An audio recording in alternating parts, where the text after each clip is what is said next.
Assalamualaikum warahmatullahi wabarakatuh. Alhamdulillah, bagus tu puasa. Terbaik. Tapi sayang, hais, puasa tapi tak tutup aurat. Macam mana ni?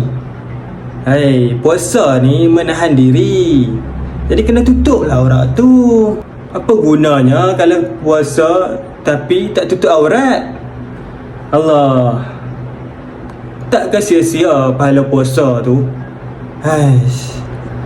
Kami sebagai lelaki ni, jenuh jugalah nak jaga mata ni kan.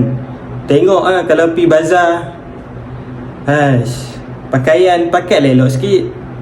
Sebenarnya sudah lah tu kan. Kalau sebelum ni, sebuasa ni, kita tak tutup aurat kan, kita cubalah tutup aurat.